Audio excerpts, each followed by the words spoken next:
L'impact économique à court terme est majeur. Jamais la machine économique mondiale ne s'était grippée à ce point, pas même durant la crise de 2008. On s'attend à une récession assez forte en 2020, mais le creux de l'activité devrait être atteint en début d'été avec le déconfinement progressif des populations. Notre scénario table sur un retour très graduel à la normale. On parle d'un scénario en U.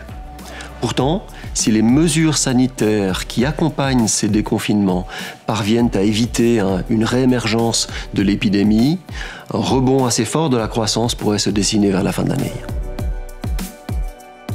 Les plans de relance qui ont été adoptés par les gouvernements et les banques centrales ont réussi à enrayer la baisse des marchés.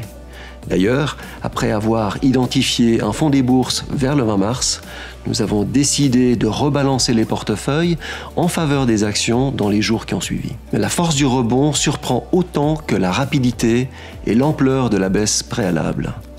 Une consolidation des gains récents ne serait pas surprenante, d'autant que les actions ne sont plus aussi survendues qu'il y a un mois et que les incertitudes liées à l'épidémie peuvent perdurer sur le court terme. À plus long terme, les actifs considérés comme risqués conservent un potentiel de rattrapage.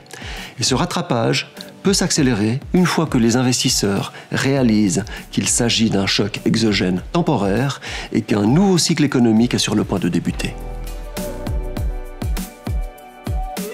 Pour des investisseurs ayant un horizon à moyen-long terme, il convient de rester investi.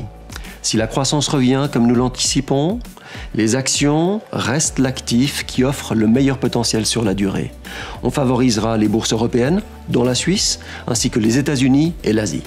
Sur le marché obligataire, une occasion d'achat est apparue sur les emprunts de moindre qualité, notamment les obligations d'entreprises américaines.